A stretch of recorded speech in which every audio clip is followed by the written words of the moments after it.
Action breaking చూస్తున్నాం. CM Revanth కు హరీష్ రావు మరో ఛాలెంజ్ ఇస్తారు. రేవంత్, రేపు రాజీనామా పత్రంతో వస్తా, నువ్వు నీ రాజీనామా పత్రంతో రా అంటూ ఛాలెంజ్ చేశారు. గన్ పార్క్ వద్దకు ఉదయం 11 గంటలకు రావాలంటూ సవాల్ విసిరారు. ఇద్దరి రాజీనామా పత్రాలను మేధావులకు ఇద్దాం. ఆగస్టు 15లోగా రుణమాఫీ 6 గ్యారంటీలను అమలు చేస్తే నా రాజీనామా లేఖను స్పీకర్కి ఇస్తా, లేకపోతే నీ రాజీనామా పత్రాన్ని గవర్నర్కి ఇస్తావా? సిద్ధమా రేవంత్? దమ్ముంటే రా అంటూ సవాల్ విసిరారు. మెదక్ బీఆర్ఎస్ అభ్యర్థి నామినేషన్ సందర్భంగా హరీష్ రావు ముఖ్యమంత్రి రేవంత్ రెడ్డిపై ఫైర్ అయ్యారు. ఇప్పటికే హరీష్ రావు ముఖ్యమంత్రి రేవంత్ రెడ్డి మధ్య మాటల యుద్ధం నడుస్తుంది. ఈ నేపథ్యంలో మరోసారి తాజాగా హరీష్ రావు ముఖ్యమంత్రి రేవంత్కు సవాల్ విసిరారు. హరీష్ రావు ఏమన్నారో ఒకసారి చూద్దాం. ఆగస్టు లోపల తప్పకుండా 2 లక్షల రూపాయల రైతు రుణమాఫీ చేసే బాధ్యత నాది. శివలాల్ సాక్షిగా, బావోజీ సాక్షిగా నేను మాట ఇస్తున్నా, 15 ఆగస్టు లోపల నేను మీ రైతు రుణమాఫీ చేస్తాను. హరీష్ రావు అంటున్నాడు నిన్న, చేయకపోతే రాజీనామా చేస్తావా అని. నేను హరీష్ రావుకు సూటిగా కేసీఆర్ సవాలు విసురుతున్నా, 15 ఆగస్టు లోపల రుణమాఫీ నేను చేస్తా. నేను రుణమాఫీ చేస్తే నీ పార్టీని నువ్వు రద్దు చేసుకుంటావా? సవాళ్ళు స్వీకరించు. 15 ఆగస్టు లోపల 2 లక్షల రుణమాఫీ చేసి చూపిస్తా. అక్కడి సూర్యుడు ఇక్కడ మొలిసిన, భూమి ఆకాశాలు తలకిందులైనా, కేసీఆర్ ఫామ్ హౌస్లో ఊరేసుకొని సచ్చిన 15 ఆగస్టు లోపల రైతులకు 2 లక్షల రుణమాఫీ చేస్తా. చేసిన మరుక్షణమే నీ పార్టీని నువ్వు రద్దు చేసుకుంటావా? నా సవాల్ను స్వీకరించు హరీష్ రావు. పోయి నీ మామని అడుగు, నేను మాట ఇస్తే ఎట్లుంటానో తెలుస్తుంది. నీ మామకు తెలుసు, నీకంటే ఎక్కువ. దయచేసి మా కార్యకర్తలు గడప గడపకి రేపటి నుంచి పోదాం. మెదక్ జిల్లా ఇవాళ బీఆర్ఎస్ గెలుపు డెఫినెట్ గా 6 గ్యారంటీల అమలుకు మలుపు అవుతుంది. మనం గెలుస్తేనే రేపు కాంగ్రెస్ వాళ్ళ మెడలు వంచి అసెంబ్లీలో 6 గ్యారంటీలు అమలు చేస్తాం. రేవంత్ రెడ్డికి మొన్న నేను ఛాలెంజ్ చేసిన, ఏమన్నాడు? నేను ఆగస్టు 15 తారీఖులో గల రుణమాఫీ చేస్తా అన్నాడు. రేపు మళ్ళా మెదక్ నుంచి రేవంత్ రెడ్డికి ఛాలెంజ్ చేస్తున్నా, రేపు పొద్దున 10 గంటలకు అసెంబ్లీ ముందు అమరవీరుల స్తూపం దగ్గరికి నేను వస్తా ఉన్నా. నా రాజీనామా లేఖతో నువ్వు వస్తావా? నువ్వు రాదమ్ముంటే, నువ్వు ఆగస్టు 15లోగా రుణమాఫీ చేసేది నిజమైతే, ఆగస్టు 15లోగా బాండ్ పేపర్ మీద రాసిచ్చిన 6 గ్యారంటీలు అమలు చేసే నిజమైతే రేపు గన్ పార్క్ దగ్గరికి మనమిద్దరం రాజీనామా లేఖలను మేధావుల చేతుల్లో పెడదాం. మేధావుల చేతుల్లో పెడదాం. ఆగస్టు 15లోగా నువ్వు 6 గ్యారంటీలను రుణమాఫీని అమలు చేస్తే నా రాజీనామా లేఖ తీసుకుపోయి స్పీకర్ గారికి ఇస్తారు. ఒకవేళ నువ్వు అమలు చేయకపోతే నీ రాజీనామా లేఖ తీసుకుపోయి గవర్నర్ గారికి ఇస్తారు. నువ్వు దానికి సిద్ధమా అని అడుగుతా ఉన్నా. దమ్ముంటే రా, నువ్వు మాట మీద నెరవేర్చైతే రా. కానీ రాకపోతే తెలంగాణ ప్రజలకు అర్థమవుతుంది నువ్వు కొడంగల్ రాజకీయ సన్యాసం తీసుకున్నావన్నట్టు. తోక ముడిచినట్టే, ఇప్పుడు కూడా నువ్వు తోక ముడిచినట్టే. అందువల్ల మనం ఆలోచించాలి. రేవంత్ రెడ్డి మనల్ని మోసం చేసిండు, కాంగ్రెస్ పార్టీ మనల్ని మోసం చేసింది. ఇక్కడ ఎమ్మెల్యే గురించి కూడా మీకు బాగా అర్థమైనట్టుంది, నాకంటే ఎక్కువ. 3 నెలల్లోనే మంచిగా మనసున పట్టిందా లేదా?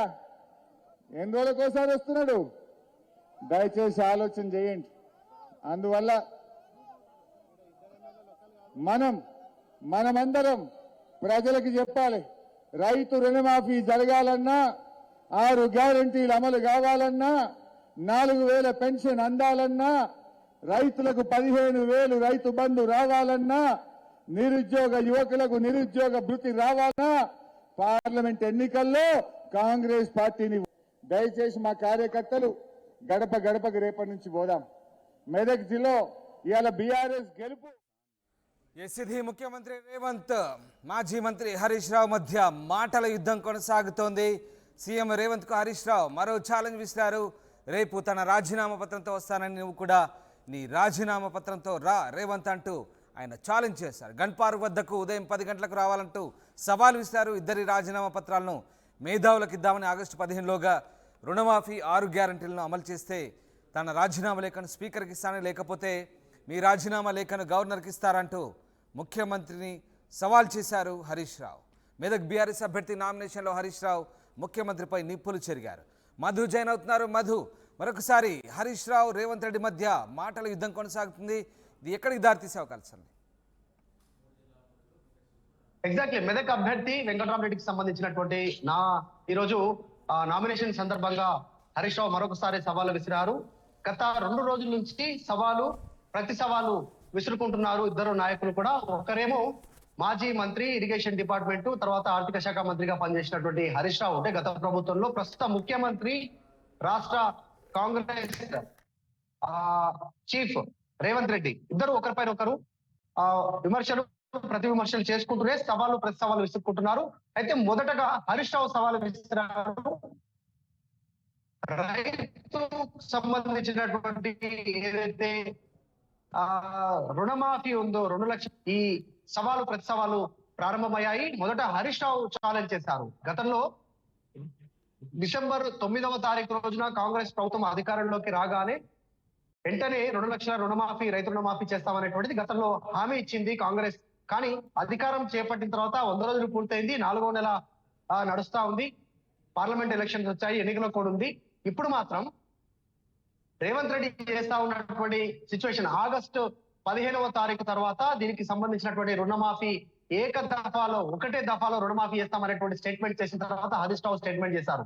6 గ్యారంటీలు కాంగ్రెస్ ప్రభుత్వం అధికారంలోకి వచ్చిన తర్వాత చేస్తామన్న 6 గ్యారంటీలు ప్లస్ రైతు రుణమాఫీ 2 లక్షలు ఏక దఫాలో ఆగస్టు 15వ తారీఖు లోపల కనుక చేస్తే నేను రాజీనామా చేయడానికి సిద్ధం, సిద్దిపేట ఎమ్మెల్యేగా రాజీనామా చేయడానికి సిద్ధం అంటూ సవాలు విసిరారు. ముఖ్యమంత్రిగా రాజీనామా చేయడానికి రేవంత్ రెడ్డి సిద్ధమా అంటూ స్టేట్మెంట్ చేస్తారు హరీష్ రావు. సో దీనికి రేవంత్ రెడ్డి స్పందించారు. మాట అంటే మాటే, నేను ఖచ్చితంగా ఆగస్టు 15వ తారీఖు లోపల ఖచ్చితంగా రాజీనామా చేయడానికి సిద్ధంగా ఉండు హరీష్ రావు, నేను ఒకటే దఫాలో రైతు రుణమాఫీ చేయడానికి సిద్ధంగా ఉన్నాను అనేటువంటి స్టేట్మెంట్ చేస్తారు. తర్వాత ఈ రోజు మళ్ళీ నామినేషన్ సందర్భంగా, వెంకటరామరెడ్డి నామినేషన్ సందర్భంగా హరీష్ రావు మాట్లాడారు. మాజీ మంత్రి ఒక సవాల్ విసిరారు. 6 గ్యారంటీలు తర్వాత 2 లక్షల రుణమాఫీ చేయకుంటే 15 ఆగస్టు లోపల మన ఇద్దరు రాజీనామా లేఖలు స్పీకర్ ఫార్మాట్ లో ఒక మేధావుల సంబంధించినటువంటి వారి మధ్యలో పెడదాం, వాళ్ళు యాక్సెప్ట్ చేస్తారు. నేను రాజీనామా చేయకుంటే నా రాజీనామా లేఖను స్పీకర్ కి అనుమతిస్తారు, నువ్వు రాజీనామా చేయకుంటే నీ రాజీనామా లేఖను గవర్నర్ కి అందిస్తారు అనేటువంటిది ఆయన సవాలు విసిరారు. రేపు ఉదయం 10 గంటల తర్వాత గన్ పార్క్ దగ్గరికి రానున్నట్టుగా తెలుస్తా ఉంది. అయితే కాకపోతే ఎలక్షన్ కోడ్ అమలు ఉంది, 144 సెక్షన్ అమల్లో ఉంది రాష్ట్ర వ్యాప్తంగా కూడా. ఎక్కడ గుమికూడడానికి అవకాశం లేదు, ఆ అనుమతి లేకుండా, ముందుగా పోలీసులకు సమాచారం లేకుండా. సో ఈ నేపథ్యంలో రేపు హరీష్ రావు ఇచ్చినటువంటి ఛాలెంజ్ నేపథ్యంలో హరీష్ రావు అసెంబ్లీకి ఎదురుగా ఉన్నటువంటి గన్ పార్క్ కి వస్తారా, అసలు రాణిస్తారా, సెక్యూరిటీ ఎలా ఉండనుంది, ఎన్నికల కోడ్ అమల్లో ఉంది, కేంద్ర ఎన్నికల సంఘం, రాష్ట్ర ఎన్నికల సంఘం చాలా స్ట్రిక్ట్ గా ఉన్నటువంటి నేపథ్యంలో రేపు అనుమతి లభిస్తుందా హరీష్ రావుకి ఇక్కడికి? ఆయన సవాల్ ఇచ్చినట్టు రేవంత్ రెడ్డి గన్ పార్క్ రానున్నారా? వీటన్నిటిపైన అయితే చర్చ కొనసాగుతా ఉంది. ఇప్పటికే హరీష్ రావు సవాల్ పైన ఆల్రెడీ రేవంత్ రెడ్డి కూడా రెస్పాండ్ అయ్యారు. ఈ రేపు మరి ఏం జరగనుంది అనేటువంటి ఒక ఉత్కంఠగా కొనసాగుతా ఉంది. Yes, right, thanks for the update Madhu. ఇది మొత్తం మీద ముఖ్యమంత్రి రేవంత్ హరీష్ రావు మధ్య సవాళ్ళు ప్రతి సవాళ్ళు కొనసాగుతున్నాయి. ఇద్దరి రాజీనామా పత్రాలను రేపు గన్ పార్క్ వద్ద మేధావులకు ఇద్దామంటూ హరీష్ రావు సవాల్ విసిరారు ముఖ్యమంత్రికి. ఆగస్టు 15లోగా రుణమాఫీ 6 గ్యారంటీలను అమలు చేస్తే తన రాజీనామా లేఖరు స్పీకర్కి ఇస్తానని, లేకపోతే ముఖ్యమంత్రి తన రాజీనామా పత్రాన్ని గవర్నర్కి ఇస్తారా అంటూ ఛాలెంజ్ చేశారు. దమ్ముంటే రా అంటూ సవాల్ విసిరారు. మెదక్ బీఆర్ఎస్ అభ్యర్థి నామినేషన్లో హరీష్ రావు ముఖ్యమంత్రిపై నిప్పులు చెరిగారు.